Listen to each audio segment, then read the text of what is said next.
In this episode, I'm taking you to downtown Modesto for an event called First Friday, where some folks from the manufacturing industry are going to be there, and I'm going to put them on the spot. I want to ask them what skills they're looking for new hires, entry-level positions in their companies locally. Let's check it out.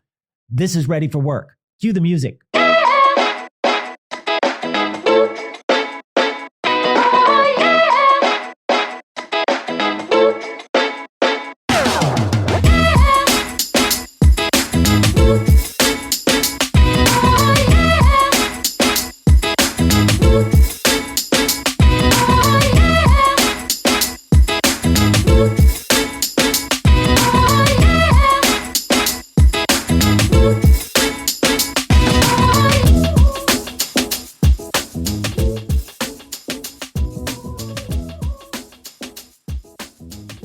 I'm Rebecca Hinojos. I work at Del Monte. I've worked at Del Monte for the last 6 months. It's a great company. We process a lot of fruit, a lot of vegetables here within the United States, Philippines, and Mexico. So we're all across the country. There's a lot of different jobs, whether you want something in engineering, whether we're processing, doing some manufacturing, maintenance work, things like that. So there's a lot of opportunity here. It's really great. Okay, so Rebecca, I'm out tonight. This is where we're at Manufacturers Row at what they call Domo. This is downtown Modesto. Yeah. This happens the first Friday of every month, and the whole community comes out, right? So you can see folks all over the street. I think this is a great way for our local manufacturing industry to connect with community, because we are most known for agriculture, but not the products that end up on the shelf, right? So we're known for growing the crops, but not for the packaging and right? And that part of the business. So tell me a little bit of history about Del Monte that you know.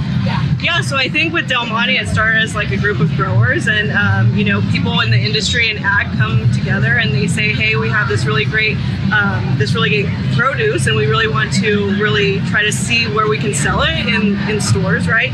So we have our fruit cups, we have different ways where we package it with our cans using seamers. So there's a lot of different methods in which we can do that. That's a little bit of history that I know within the last 6 months of me being here. Okay, perfect. Rebecca, I want to kind of change the conversation. So the core of my conversation tonight with the manufacturing industry is I kind of want to get at the bottom of maybe a disconnect between industry and education, and how education can work to facilitate the kids that are in our schools right now to get jobs at great companies like Del Monte. So what skill sets are most important in the manufacturing process for Del Monte? Yeah, so I think there's like a lot of troubleshooting from the mechanic standpoint, from mechanics to electricians. Even when we're looking at more advanced operator level positions, we're looking for people that can, wire some things, that they can do a little bit of fabrication work, a little bit of things like that within the automation world. And we don't necessarily need someone that comes from a 4-year school. We have a lot of local institutions that, we really look to find where our talent is coming from. And we really trust, our bolts, our MJCs and things like that. Okay, so I've heard this twice now. You mentioned someone doesn't have to have a college degree, right? Nope. But you and I both sit on an apprenticeship committee, which is a cool model, right? I think most folks are familiar with apprenticeships in the construction and building trades, right? IBW, Carpenters Union, etc., pipe fitters, etc. It works a little bit differently in the manufacturing industry, because you can work for a company and still not be a union until you get into a certain position, right? So you don't need a 4-year college degree, but if you wanted to be a mechanic or an electrician or in a maintenance or utilities department in a manufacturing facility, typically that company will send you to college to get a degree while you're working. So tell me about your experience with apprenticeships in Del Monte. Yeah, so essentially it's like a college scholarship, right? So we recruit team members that are really interested in the program. They get to go to school. They have flex schedules sometimes. It's really great. And then they get to go and work on the job with some of our more senior electricians, our more senior mechanics, learning a little bit about that on-the-job experience experience and how we kind of communicate in our industry, and then they get that skill set in the classroom. So it's really valuable, I think. It's like you're on scholarship, and you're getting paid while you're going to school. It's great. So I never really made that analogy connection, and our friend Herschel, who works for the DAS, uses that analogy that it's like a sports scholarship, right? So if you have ambition and you have talent, and you bring that to Del Monte, and it will be recognized, and you could be tapped to have the company pretty much give you a scholarship, right? You have to follow the rules as you're going through the program, right? But you can exit with not only an AA degree, right, and money because you're actually earning a wage, but from there you could go on into like advanced electronics, advanced manufacturing, robotics, which is really where industry is going, isn't it? Yeah, and really you're coming out loan free. I can't express that enough, right? You come out loan free. So when you look at people that are going to the four-year universities, and then I see them, even from the Del Monte perspective and in my past industries where I've worked, you have people that come out of the college jobs or college school, and they go into a job and get maybe 80 grand, right? And then usually when you come in as an apprentice, you're making maybe 50, 60. A couple of years later down the road, you could be making 100K. Again, loan free, so you're not really paying for anything. It's really great. So, you wouldn't, well, I won't get political. I was gonna make a terrible joke about debt. The debt forgiveness. Forgiveness. We don't have to worry about that. But you don't have to worry about that. So, anyway, great. I'm really glad to see you here. What do you think of this event so far? This is the first kind of community event like this that you've done with Del Monte? Yeah. So I think this is the first one that I've done with Del Monte. I really wanted to be a part of it. So even it ends at 10. I'm here on a Friday. I really want to really get that outreach, get the brand out there, and really show people that we do have jobs and we do have opportunities to further your career, to further your education. So there are a lot of opportunities. Fantastic. How many employees does Del Monte have? Oh, just in Modesto, probably 2,000 at any given time. See, that's a major part of this community, right? Yeah, huge. Manufacturing is so important. Again, I always think, I bet you didn't know that 7% of the population across the country thinks that chocolate milk comes from brown cows. Oh, well, that's... Right? So it's that kind of thing that I think we're constantly combating. We're known for agriculture, right? So a lot of other people across the country, they don't really understand that the reality is when we say we feed the world, the way that we do that is we harvest that and then we package it and ship it across the country. I think people envision sort of the cornucopia as we approach the holidays, right? People envision the sort of cornucopia and maybe this is California, so farmers markets and all of that stuff. But the reality is from the wine industry to the fruit industry to the nut industry, all of that starts pretty much right here where we're at. It goes to companies like Del Monte and others. You guys package that up and then it's shipped out globally across the country. California has over 400 agricultural commodities that we ship. How many products does Del Monte package products? So locally, brew cocktails, peaches. These are mandarin oranges, right? Yeah. So are these grown down south of us, right? Yeah, this is grown down south of us. We have hundreds of products. I couldn't even tell you. Couldn't name them all? I couldn't really name them all. Because we also we package for Walmart. We package for the Targets, the Costco's. So Kirkland, we do it with ourselves. We're kind of everywhere. And same thing with our different brands of tomato squeeze and tomato sauces that we have. So there's a lot of different products out there. So potentially Del Monte could be at somebody's breakfast. They could be in their lunch pail, and also the sauce on the pizza for dinner. Yeah, even if you go to a pizza place, I'm sure they have some Del Monte sauces there. Fantastic. Rebecca, thanks for being here tonight. So pleasure to talk to you. Thanks so much. Thanks. Because of life circumstances, I didn't graduate from high school. I knew I needed a diploma to be successful and provide for my family, so I enrolled in the CBK Adult Charter School. The teachers are very supportive. They even offer resources and training programs to help with a career once you graduate. CBK showed me how hard work and dedication to my goals really pay off. I earned my high school diploma thanks to CBK. Learn more about the program during an orientation session. It is never too late to earn your high school diploma.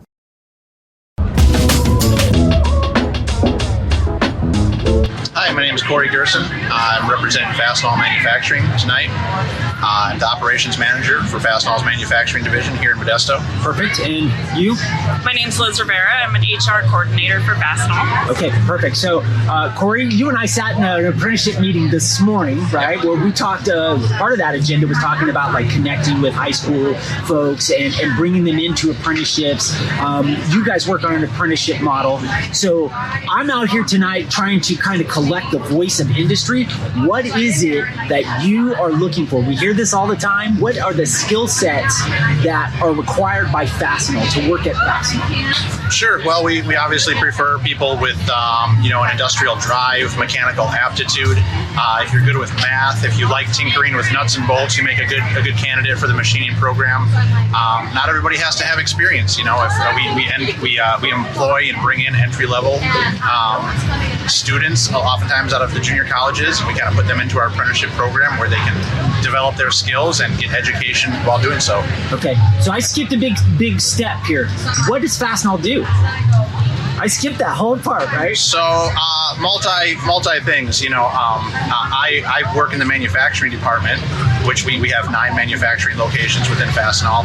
But Fastenal primarily is an industrial and construction supply distribution company. Okay. And so in the manufacturing portion, what is it that you're manufacturing? A little bit of everything. We don't just have one customer. We have many customers. So we're a machine shop, primarily CNC machines, precision machine components, all industries, oil and gas, aerospace, medical, DOT, a little bit of everything. Nice. Okay, so skill sets that you're looking for. So I'm going to go kind of pose this question to you because you're HR, right? Sure. And so when you are interviewing candidates, you get applications. How are you scanning those? Typically, we're looking at how long a person's, can a person keep a job? What's their experience? Looking at if they do have any educational background. Not that it's necessary to have any kind of degree or anything, but just looking for that. Can you keep a job? When it comes to paper, are you putting too much details? Or are you not putting enough details on your application?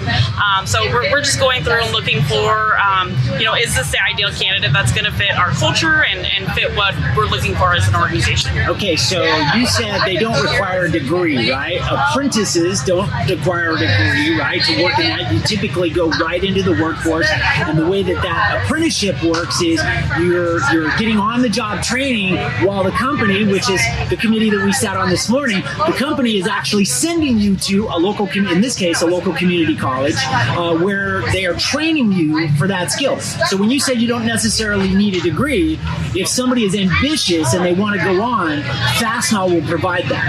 Absolutely. Right on. So, talk to me a little bit about, I guess the core of what I'm trying to get at tonight is we talk a lot about the skill sets, the hard skill sets. What are some good soft skill sets or people skill sets, people like to call them, I guess, that you guys look for? Yeah, I feel we're very basic.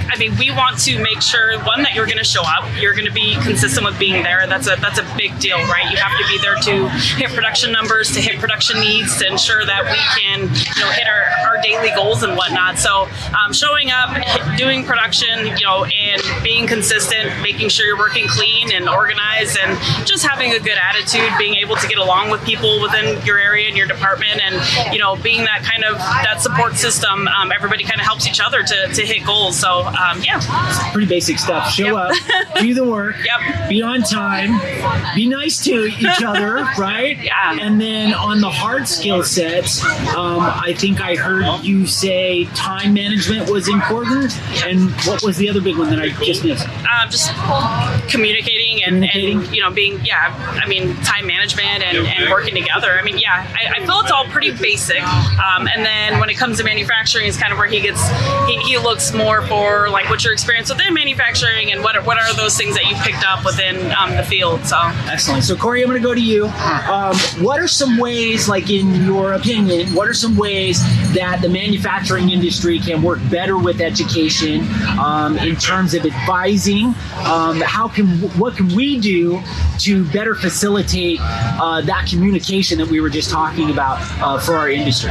Sure. I think industry and education need to continue to work together as far as the proper curriculum. Making sure students are coming out of their education programs with the current modern technology, so that they're using the same type of equipment that they're going to actually use in industry. And I think we're doing a fine job at that right now. I don't think there's too much of a disconnect. So you bring up a really good point, because the industry has changed.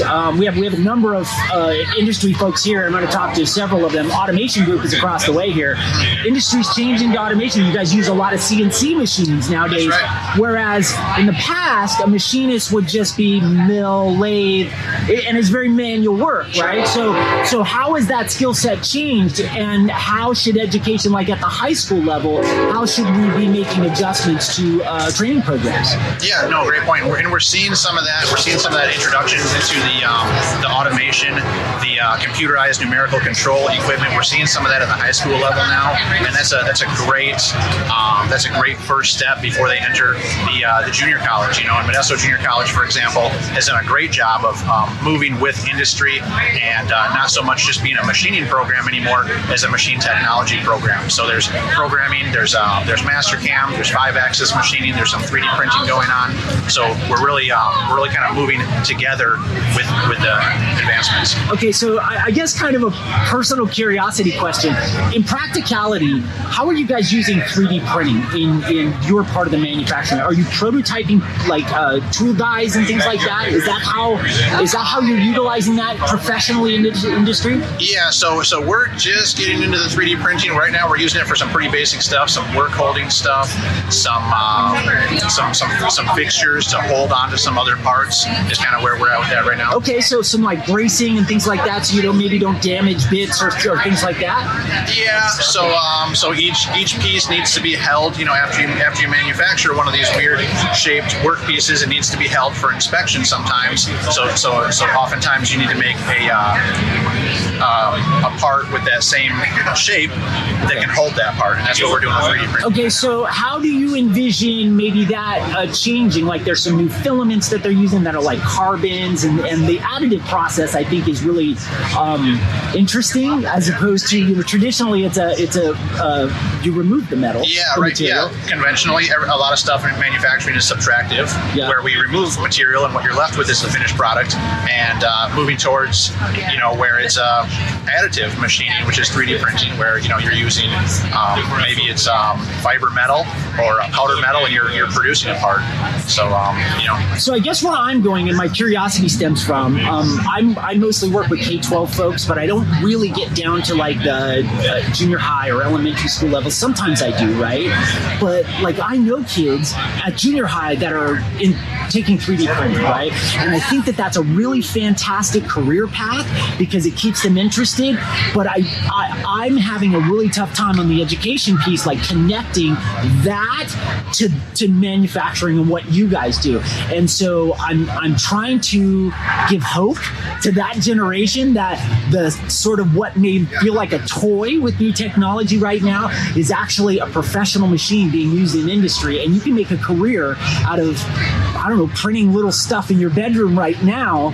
You can make a career out of it 5-10 years from now if you just keep up with the technology, or maybe get it connected to a company like Fastenal. And I think a big first step is just knowing about it, right? Like knowing what CNC machines do and what organizations within your town do that type of stuff. We're always 100% open to tours, to bring students in.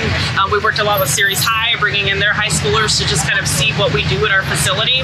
Because I think students typically go for that, I want to do welding, right? So there's a lot more than welding out there when it comes to those hand-on and utilizing machines and whatnot. So I think a big part of it is just getting students in organizations like Fastenal where they can really just come in and learn and see what those opportunities are. So awesome. Okay, so you brought it up. So now I want you to tell any teachers, CTE teachers, because CTE teachers watch this podcast.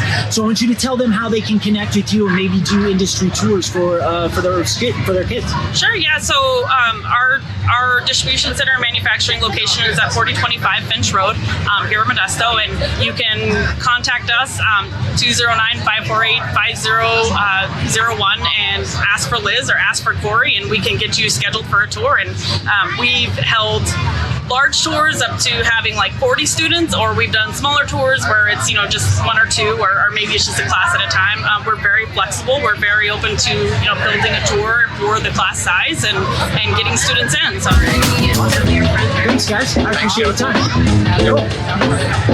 Volt Institute in downtown Modesto is currently accepting applications for our next group of students for maintenance mechanics with hands-on training.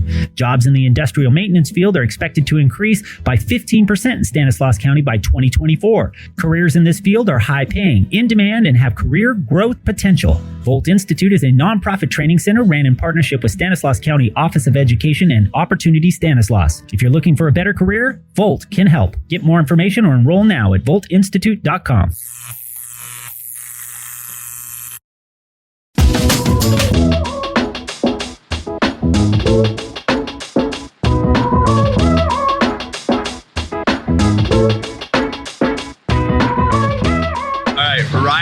Marcino. I'm the Director of Business Development for Automation Group based here out of Modesto. Okay, Ryan. So again, I missed this question on every interview tonight so far because I'm excited that everybody's out here at Domo.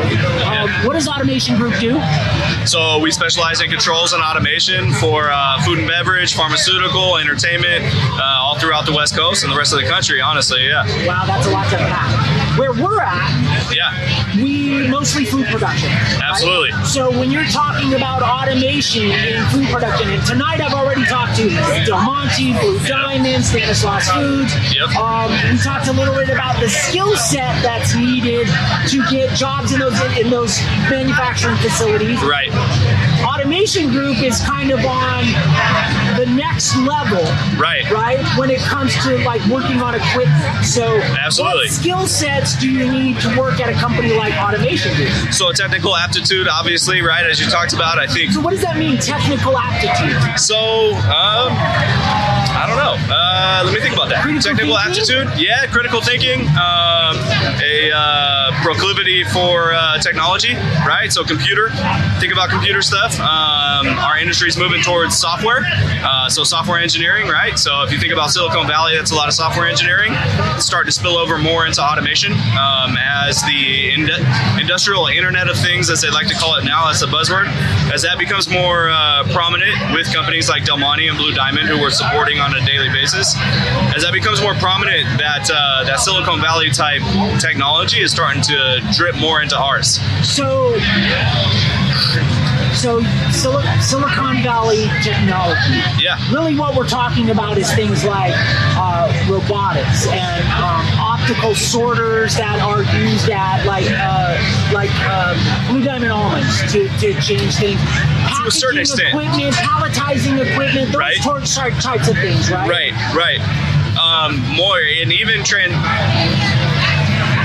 evolving, I should say, into big data, networking, right? I mean, okay, so you in today's industrial environment with the right architecture and the right architecture as well from a controls perspective, you can run your factory from here.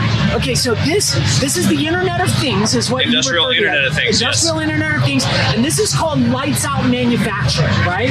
This is because the concept is you're using all automated equipment and you're reducing the amount of staff, not for sometimes economic reasons, Sure. But really, a lot of it has to do with reliability, right? Right.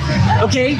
We've also, fair not to say, there's a labor shortage. That's a big deal right now. Companies are struggling to find people that want to do traditional labor type jobs in those settings of a Blue Diamond or a Del Monte. And those companies are willing to pay those folks more to stay. Absolutely. As opposed to go to a different company. So absolutely. And we're creating higher paying jobs, right? Because you have to be skilled, you have to be educated to do the jobs that our company's creating. So we feel like we're helping the community grow by bringing those jobs here. Okay, so you talked, again, we mostly deal with, here in the Central Valley, we mostly deal with food and beverage production. Right. But you mentioned things like the entertainment industry and some other industries as well. So, like, how is automation used in the entertainment industry? Entertainment, mean, movies got a ton of entertainment if you think about that aspect of it, but more when I say entertainment, I'm thinking Disneyland, Universal Studios. It's Cedar Rapids, I believe, is the company that owns Six Flags and Magic Mountain. So, I mean, if you think about any roller coaster, any ride you've been at in any one of those parks, there is a multitude of controls that goes into you experiencing that ride. So it's not like, not just things like animatronics, like, you know. No, I mean, everything from... It's a small world at Disneyland, kind of, you know. Everything at Small World actually is controlled, right? From that thing that's dancing going like this, that's on controls. Right down to the boat that you're sitting in, right? Because that's all timing and everything, right? And it's being censored the whole way it's along its ride, so that they can track it. Talk to us about that process then, Ryan. So, and in terms of, I don't want to get like way in the weeds, but I think this whole process is kind of cool, right? Yeah, so, absolutely. Because it's automated and it has sensors and things, like seriously, very few people, it takes very few people to operate it, right? Right. But it takes very skilled labor in order to maintain it, correct? Absolutely. Okay. Yeah. So now I'm going to circle back to the skill sets that are required to work at Automation Group. So talk to me a little bit about that. Sure. So traditionally, right, we're looking for controls engineers, and controls engineers typically have more of it's one of three. So it's been electrical, mechanical, or process background from a formal educational perspective, right? So if you go get your bachelor's, those are typically the degrees you're looking at: electrical engineering, chemical engineering, or process engineering.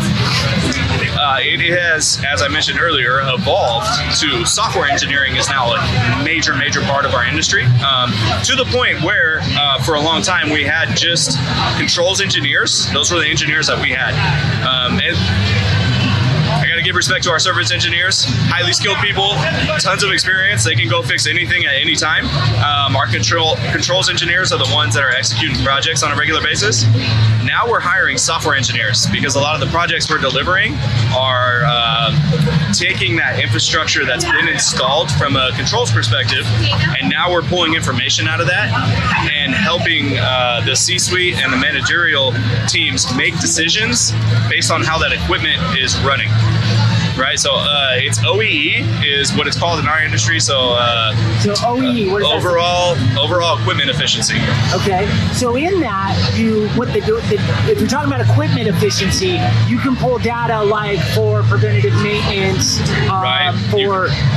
Go on. Yeah, no, so you can even look at, hey, 2 hours ago, this production line that was, let's just say, putting business cards in a box was running 1,000 boxes per minute. I'm looking at it now 2 hours later, and it's only running 800 boxes per minute. What variables changed that are creating that decrease in production, right? So it's measuring those variables and giving managers and or that C-suite the ability to break down that data and make decisions that are going to make them more efficient. Data-driven decisions. Yep, exactly. Okay, so first time here at the Domo event downtown, yes. right? Were you even familiar with this event? Did you know that this happened? No, I'll be honest and say we probably weren't prepared for what it actually was. I would have liked to have had a generator and some lights and some more stuff to entertain the crowd a little bit. We thought it was more of So what do you think of this type of... It's awesome. For Automation Group to be out at an event like this? Yeah, it's fun.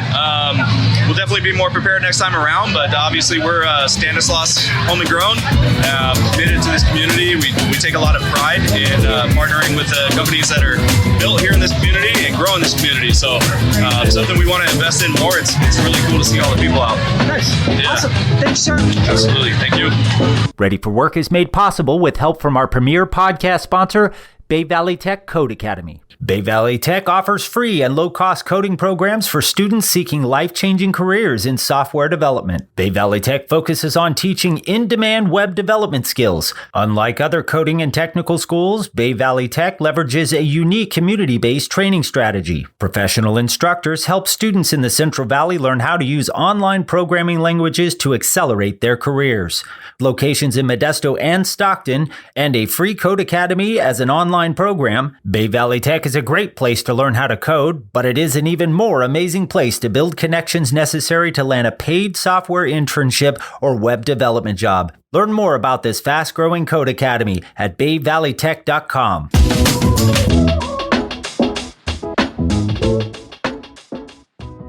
Well, that's all we have time for today on the program. A big thanks again to our premier podcast sponsor, Bay Valley Tech Code Academy.